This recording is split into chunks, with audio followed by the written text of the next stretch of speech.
Hello everyone, this is Rajesh again back with third part of sample paper discussion of computer science for class 12 for session 2021 examination.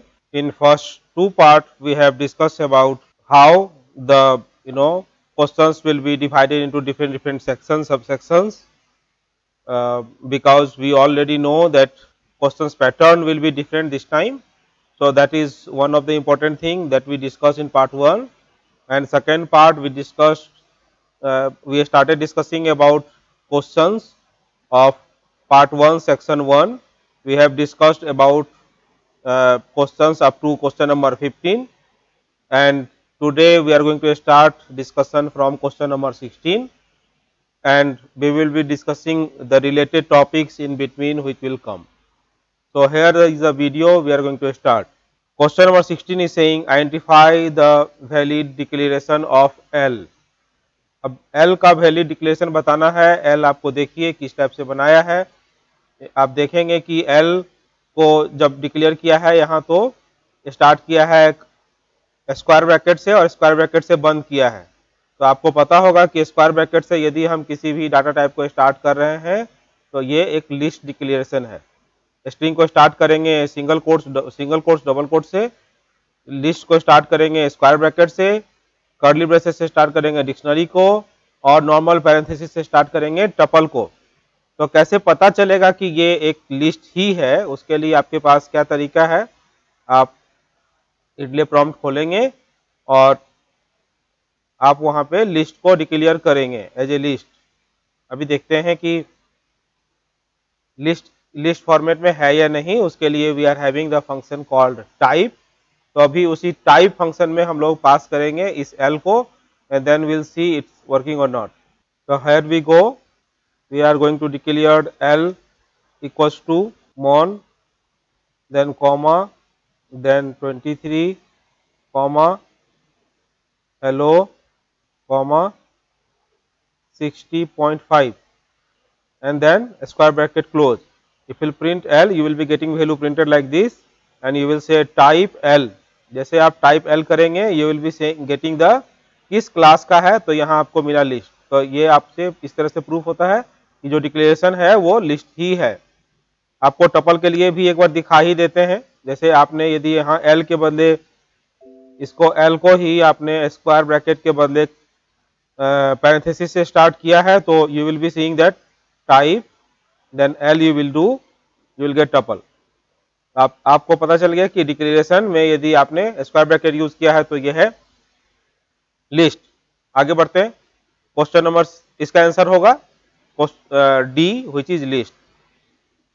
Now 17 number question, if the following code is executed, what will be the output of following code? ये execute करेंगे तो इसका output क्या आएगा भाई?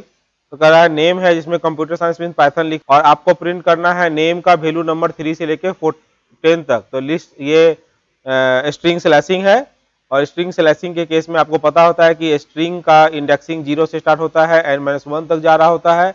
तो obvious ही बात है ये थर्ड पोजीशन से स्टार्ट करेगा, मतलब 0 1 2 3, 3 इज स्टार्टेड फ्रॉम पी, और 10 से एक पीछे तक जाएगा। तो 4 5 6 7 8 9 और 10 है आई, तो 7 एससी तक जाएगा। तो पी से लेकर के एससी तक आपको आउटपुट मिलने हैं। तो सी द आंसर, पी से लेकर के एससी तक का आउटपुट मिलना है। How we are going to get, how we are going to prove it, then what we need to do, we need to go to idle prompt, name, print name and 3 colon, जो भी अभी हम कर रहे हैं उसको list slashing कहते हैं। लिस्ट स्लैशिंग स्टार्ट करेगा 0 से, इंडेक्स स्टार्ट होता है थर्ड पोजीशन से लेकर के 9th पोजीशन का तक, जो भी वैल्यू आ रहा है आप बड़ी आराम से उठाइए और लिख दीजिए, सिंपल, बिना किसी प्रॉब्लम के। This is what the answer is, एक नंबर आपको मिल जाने हैं। Question number 18, in SQL write the query to display the list of table stored in database. अब लिस्ट ऑफ टेबल आपको जानना है, डाटाबेस में सिंपल सा क्वेरी है। कौन सा क्वेरी है? तो टेबल्स, बस इतना ही लिखेंगे, आपको डाटाबेस में कौन कौन से टेबल हैं वो मिल जाने हैं। आप देखिए आंसर की में भी लिखा है सो टेबल्स। तो बड़ी आराम से आप एसक्यूएल कमांड में जाएंगे, डाटाबेस में कनेक्ट करेंगे और वहां से सो टेबल करेंगे। Write the expanded form of WiFi. WiFi का फुल फॉर्म होता है wireless fidelity. You see this wireless fidelity, simple सा आंसर है। नेक्स्ट क्वेश्चन है which of the following type of table constants will be prevent the entry of duplicate row. यदि आप insert command चला रहे हैं तो कौन सा इसमें से कांस्टेंट है जो कि आपको रोकेगा डुप्लीकेट एंट्री से। तो ये जान लीजिए यूनिक, नल और डिस्टिंक्ट में से कोई भी सा भी ये काम नहीं करेगा। इसके लिए एक ही ऑथराइज है, वो है प्राइमरी की। यदि आपने टेबल में प्राइमरी की लगाया है तो प्राइमरी की आपको यूनिकली आइडेंटिफाई करेगा रो को, and that's how you can prevent the entry of duplicate row. Clear. Next question number 21, rearrange the following items in increasing order of data transfer rate. तो data transfer rate के हिसाब से इसको arrange करना है। तो PS का मतलब होता है पर सेकेंड, तो बीपीएस मतलब बिट्स पर सेकेंड, केबीपीएस मतलब किलोबाइट पर सेकेंड, टेराबाइट पर सेकेंड, मेगाबाइट और गीगाबाइट। तो पहले क्या होगा, पहले होगा बिट पर सेकेंड, फिर होगा किलोबाइट पर सेकेंड, फिर होगा मेगाबाइट, फिर होगा गीगाबाइट, फिर होगा टेराबाइट पर सेकेंड। तो आपको ये पता है, आप उसको अकॉर्डिंगली अरेंज कर देंगे, बिट पर second, kilobyte, megabyte, gigabyte and terabyte पर सेकेंड। इस तरह से इसका आंसर बनेगा। तो अभी तक हम लोगों ने सेक्शन 1 के 21 क्वेश्चंस डिस्कस कर लिए हैं। याद रखिए इन्हीं 21 क्वेश्चन में से आपको 15 क्वेश्चंस बनाने हैं, इसी टाइप के क्वेश्चंस आपको मिलेंगे। अब सेक्शन 2 डिस्कस करते हैं, जो कि पार्ट 1 का सेक्शन 2 है। पार्ट ए का सेक्शन 2 में 2 क्वेश्चंस होने हैं। Both the case study based questions are compulsory. Attempt any 4 sub parts from each question and each question carries 1 marks. आपको 2 हैं, 2 में के हर एक 2 में आपको 4-4 ऑप्शन मिलेंगे, 5 ऑप्शन मिलेंगे, 5 में से 4 आपको बनाने हैं। तो पहला क्वेश्चन डाटाबेस से होगा, निश्चित तौर पे आप देख लीजिए डाटाबेस का क्वेश्चन कैसे बनाया है। A department store my store is considering to maintain their inventory using SQL to store the data. As a database administrator, Abhay has declared that. तो अभी अभय क्या है भाई, अभय है डाटाबेस एडमिन या एडमिनिस्ट्रेटर। उसने डिसाइड किया है कि डाटाबेस का नाम रखेगा माई स्टोर, टेबल का नाम रखेगा स्टोर, और स्टोर टेबल के अंदर ये सारे एट्रीब्यूट हैं, का मतलब ये सारे कॉलम्स हैं। कौन कौन से कॉलम है, टेबल का नेम नंबर है, item number, item name, score and quantity, सबके अलग डाटा टाइप्स हैं। अब उसी आधार पे, उसी के बेसिस पे ये क्वेश्चन, ये आपने टेबल देखा कि अभय ने बनाया है, इसमें item number, item name, score और क्वांटिटी है। अब उसी के बेसिस पे आपको 5 क्वेश्चन मिलेंगे, इन 5 में से 4 बनाने हैं और हर एक का वेटेज रहेगा 1। ठीक है, तो पहला क्वेश्चन डिस्कस करते हैं। Identify the attribute best suitable to declare as primary key. Primary के लिए कौन सुटेबल होगा, आंख मूंद के पता चलता है इससे कि आइटम नंबर प्राइमरी की के लिए बेस्ट सुटेबल होगा। ऐसा क्यों होगा कि वैसा की एट्रीब्यूट जो कि पूरे रो को यूनिकली आइडेंटिफाई कर सके और जिसमें नल वैल्यू ना हो, उसको हम लोग प्राइमरी की डिक्लेयर कर सकते हैं।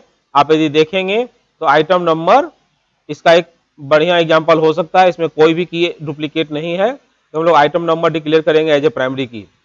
इस तरह के और भी क्वेश्चन रहेंगे, तो आप इस तरह से आप आइडेंटिफाई कर सकते हैं बड़ी आराम से। Question number B, write the degree and cardinality of table store. तो डिग्री और कार्डिनलिटी क्या होगा, तो डिग्री कहते हैं नंबर ऑफ कॉलम को, और कार्डिनलिटी कहते हैं नंबर ऑफ रोज को। ये ध्यान रखिएगा, फिर से बता दें, डिग्री कहते हैं नंबर ऑफ कॉलम, कार्डिनलिटी कहते हैं नंबर ऑफ रोज को। तो डिग्री कौन कौन कितने होंगे, तो नंबर ऑफ रो कितने, कॉलम कितने हैं, 1 2 3 4, 4 हो गया इसका डिग्री, और कार्डिनलिटी हो गए number of column, sorry number of रोज। तो नंबर ऑफ रोज के केस में आप ऊपर के हेडर को छोड़ के बात करेंगे, ऊपर का हेडर नहीं काउंट कर लेंगे, ये ध्यान रखिएगा। बहुत लोग गलती करते हैं, आइटम का सॉरी टेबल हेडर काउंट कर लेते हैं, वो गलत है। उसको छोड़ के क्या करेंगे, 1 2 3 4 5 6 7, तो ये 7 हो गए आपके कार्डिनलिटी, और डिग्री हो गया इसका 4। आंसर क्लियर है। आगे आते हैं सी नंबर क्वेश्चन में, insert the following data into attribute item number, item name and S code respectively in the given table store. आप स्टोर में आइटम नंबर, आइटम नेम और स्कोर रखना है आपको, तो आप कैसे रखेंगे, उसके लिए आप इंसर्ट कमांड कैसे चलाएंगे। तो इंसर्ट एक क्वेरी लिख लेते हैं जल्दी से, इंसर्ट इनटू, टेबल का नेम है स्टोर, और स्टोर में कौन कौन से कॉलम में बात कर रहा है भाई, तो कह रहा है कि हमको आइटम नंबर, आइटम नेम और साथ में स्कोर में रखना है, कॉमा स्कोर, ये हो गए। अब कहेंगे वैल्यूज, और वैल्यूज में कौन कौन सा वैल्यू रखना है, तो आइटम नंबर है 12010, कॉमा आइटम का नेम है notebook, comma and score is 25, so will say 25, that's it. इतना आपने लिख दिया, इंसर्ट कमांड रेडी, एक नंबर आपको मिल जाना है। ठीक है, इंसर्ट कमांड चलाएंगे, स्टोर, यहां पे ध्यान रखिएगा कि मैंने कॉलम नेम्स क्यों लगाए हैं टेबल नेम के साथ, क्योंकि सारे कॉलम में डाटा इंसर्ट नहीं करना है, स्पेसिफिक कॉलम में ही करना है। तो इसमें कौन सा कॉलम छोड़ दिया है, क्वांटिटी छोड़ा हुआ है, तो इसलिए आपको इस तरह से क्वेरी लिखना है। ठीक है, चलिए आगे बढ़ते हैं। Question number D, Abhay wants to remove the table store from the database my store, which command will he use from the following. अब है आपको डिलीट ही करना है पूरा का पूरा स्टोर टेबल। आप ये ध्यान रखिएगा कि टेबल भी स्टोर होगा, उसके डाटा भी स्टोर होंगे साथ में। तो ये डीडीएल कमांड है और इसके लिए आपको ड्रॉप टेबल यूज करना पड़ेगा। तो हम क्या यूज करेंगे, ड्रॉप टेबल स्टोर, है ना, पूरा का पूरा टेबल रिमूव करना है। ध्यान रखिएगा ड्रॉप कमांड चलेगा और ड्रॉप एक डीडीएल कमांड है, मतलब डाटा डिफिनेशन लैंग्वेज कमांड है। क्लियर, आगे देखिए, ड्रॉप डाटाबेस नहीं यूज करना है, टेबल स्टोर करेगा, टेबल करना है तो टेबल ही रखेगा। डिलीट काम डेफिनेटली नहीं करेगा, क्योंकि डिलीट एक डीएमएल कमांड है, वो डाटा से डील करेगा, टेबल के स्ट्रक्चर से नहीं। तो इसका आंसर बी होगा, which is drop table store. Question number E, now Abhay wants to display the structure of table store either as the name of the attribute और and their respective data types that he has used in the table, write the query to display the same। अभय को अपना table structure बताना है, तो जितना बड़ा आपको question दिख रहा है ना, उतना ही छोटा इसका आंसर है भाई। आंसर क्या है, तो कहेंगे DESC and table name, table name क्या है, स्टोर, DESC स्टोर या डिस्क्राइब स्टोर, DESCRIBE और स्टोर, इन दोनों में से कुछ भी कमांड लिख दीजिए, उसका टेबल स्ट्रक्चर उसको पता चल जाएगा। ठीक है, तो इस तरह से क्वेश्चन नंबर 22 हम लोगों ने डिस्कस किया। 5 में से 4 आपको बनाने हैं, बहुत इजी क्वेश्चन है, बड़ी आराम से बनेगा, आपको 4 नंबर निश्चित तौर पर मिल जाने हैं। अब आगे 23rd क्वेश्चन नंबर देखते हैं। Ranjan Kumar of class 12 is writing a program to create a CSV file using user.csv, which will be containing the username and password of some entries. He has written the following code. As a programmer, help him to successfully execute the given task. तो रंजन एक CSV file बनाएगा जिसका नाम उसने रखा है user.csv, और उसने कुछ लाइन ऑफ कोड उसको दिए हुए हैं। लाइन 1 2 3 4 में कौन कौन सा या 5 लाइन दिया हुआ है, 5 लाइन में क्या उसका ब्लैंक स्पेस में होना चाहिए कि वो उसका सॉल्यूशन उसको मिल जाएगा। तो एक निगाह पहले देख लेते हैं कि प्रोग्राम क्या कहता है। इंपोर्ट हैविंग समथिंग, देन एक फंक्शन डिक्लेयर किया है ऐड CSV फाइल, जिसमें यूजर नेम पासवर्ड पास किया है, और कमांड लिखा है, इसके कमेंट्स लिखे हैं to write and add data into the CSV file. उसके बाद फाइल डॉट ओपन किया है, यूजर नेम, कुछ एंट्रीज उसको करते रहने हैं, यहाँ खाली स्पेस छोड़ा है। फिर एक न्यू CSV राइटर बनाया है, राइटर के बाद राइटर का जो फंक्शन है राइट रो में पास किया है यूजर नेम पासवर्ड, दोनों पास करेगा, ये राइट कर देगा, क्लोज कर दिया। अब एक दूसरा फंक्शन लिखा है रीड CSV फाइल, अगेन उसमें ओपन किया है, यहाँ ओपन किया है विथ के साथ, ये ध्यान रखिएगा, with open file name, read mode में खोला है, जिसका ये फाइल ऑब्जेक्ट बनाया है न्यू फाइल, और न्यू फाइल के बाद एक दूसरा फाइल ऑब्जेक्ट बनाया है CSV, कौन सा फंक्शन यूज किया है वो उसके बारे में बात करेगा, ऑफ, और उसके बाद उसको फॉर लूप में रो के थ्रू उसको एक्सट्रैक्ट किया है और प्रिंट किया है। फाइनली न्यू फाइल के बाद एक स्पेस छोड़ा है जिसमें आपको आंसर लिखने हैं, और ये नीचे फंक्शन कॉल है ऐड CSV फाइल, 3 बार उसको कॉल किया है और 1 बार रीड किया है। तो ऐड वाले 3 बार कॉल है, रीड वाला को 1 बार कॉल किया है। अब इसी के बेसिस पे क्वेश्चन देखते हैं क्या कहता है। Name the module he should import in line number 1, तो कौन सा मॉड्यूल इंपोर्ट करेगा, इंपोर्ट करेगा CSV। कौन सा मॉड्यूल इंपोर्ट करेगा, इंपोर्ट पहले का आंसर होगा CSV। CSV is a module which is going to be getting imported by Ranjan, ठीक है। दूसरा है क्वेश्चन कह रहा है in which mode Ranjan should open the file to add data into the file. अब बार बार वो एंट्री कर रहा है ना, तो इसके लिए सबसे अच्छा है कि आप अपेंड मोड में खोलिए। अपेंड मोड के लिए आप लिखेंगे ए, है ना। आपको पता होगा कि रीड के लिए क्या यूज करते हैं आर, राइट के लिए यूज करते हैं डब्लू, और अपेंड करने के लिए करते हैं ए। अपेंड का मतलब क्या हुआ कि जो प्रीवियस जो डाटा उसने लिखा है वो तो रिटेन करेगा ही और न्यू एंट्री करेगा लास्ट लाइन पे, इसलिए append will be the best suitable file mode for no writing such kind of application. तो अपेंड यहां लिखेंगे ए। अब बाकी क्वेश्चन देखते हैं। क्वेश्चन नंबर सी कहता है fill in the blanks in line number 3 to read the data from CSV file. तो लाइन नंबर 3 क्या कहता है भाई, रीड करने के लिए कौन सा फंक्शन हम लोग यूज करेंगे। तो जैसे यहाँ पे राइट रो फंक्शन है राइट करने के लिए, उसी तरह से CSV का रीडर फंक्शन है रीड करने के लिए। कौन सा फंक्शन है, रीडर, है ना। Reader function will be taking the data, और रीडर फंक्शन को चाहिए एक फाइल ऑब्जेक्ट। तो न्यू फाइल यदि यहाँ पे बनाया है तो new file is the object for that. तो रीडर न्यू फाइल पास करेंगे, सिंपली रीडर आप लिख दीजिए answer, that is more than enough. आगे देखते हैं question number D, fill in the blanks of line in line number 4 to close the file. तो close के लिए हम लोगों को यूज करते हैं simply close function. Close function name like this without passing any parameter. लेकिन इस जगह पे मैं एक चीज आपको बता दूं कि इस पर्टिकुलर कोड के लिए क्लोज नहीं चाहिए। क्यों नहीं चाहिए, क्योंकि आपको पता होगा कि जब किसी भी आप फाइल ऑब्जेक्ट को विथ के साथ खोलते हैं तो इसका जो स्कोप है वो स्कोप होता है local to the with block.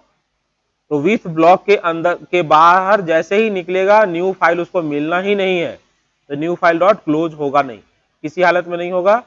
इस जगह पे क्वेश्चन बनाने में दिक्कत हुई है, तो ध्यान रखिएगा कि न्यू फाइल के साथ कभी भी बाहर में क्लोज करने की जरूरत नहीं पड़ता है, ऑटोमेटिकली पाइथन का कंपाइलर है वो क्लोज करेगा उसको, बट स्टिल क्वेश्चन आया है तो you will be using close. Next E, right the output he will obtain while executing line number 5। Line number 5 execute करेगा, कौन सा है भाई लाइन नंबर 5, तो ये है रीड CSV फाइल। अब जैसे ही ये एग्जीक्यूट करेगा तो उसको क्या मिलना है, तो उसको मिलना है जितने लाइन उसने पहले एंट्री किया है वो उसको मिल जाना है। तो आपको आउटपुट क्या लिखना है, यहीं पे आपको मिल जाना है आउटपुट। जो एंट्री करेगा वही तो आउटपुट मिलेगा ना। तो पहला इनपुट एंट्री है अर्जुन का, दूसरा है अरुणिमा का, इसमें आप खाली साइड से ब्रैकेट्स वगैरह हटा लेंगे, और तीसरा है ये, 3 उसको लाइन मिलेगा, दैट्स इट। ये इसका आंसर होने वाला है ना। इस तरह से आप आंसर लिखेंगे, ज्यादा अच्छा रहेगा कि आप इसमें से जो ब्रेसेज है वो हटा लेंगे, या पैरेंथेसिस का जो पोर्शन है वो हटा के इस तरह से लिखेंगे, तो you will be getting the exact answer जो कि उसको मिलना है ना। तो क्वेश्चन में ही आपको आंसर भी दिया हुआ है, आपको अलग से आंसर खोजने की आवश्यकता नहीं है। तो पार्ट 1 का पार्ट ए का क्वेश्चन नंबर 1 से 21 और पार्ट ए के सेक्शन 2 का हम लोगों ने क्वेश्चन नंबर 22, 23 डिस्कस किया है। अभी तक हम लोगों ने टोटल 15 + 8 23 मार्क्स डिस्कस कर लिए हैं। तो आज का डिस्कशन इतना ही। अगले पार्ट में हम लोग फिर नए टॉपिक के साथ और नए क्वेश्चंस के साथ आपसे मुखातिब होंगे। वीडियो देख रहे हैं, आपके कमेंट्स आ रहे हैं, आपके रिक्वायरमेंट्स भी आ रहे हैं, तो अलग अलग छोटे छोटे ट्यूटोरियल टाइप के वीडियो और आपको उपलब्ध होंगे डिफरेंट टॉपिक पे, मैं ऐसा कोशिश करूंगा। तब तक के लिए बहुत धन्यवाद। आप स्वस्थ रहिए, सुरक्षित रहिए और अच्छे से पढ़ाई करिए। बहुत धन्यवाद।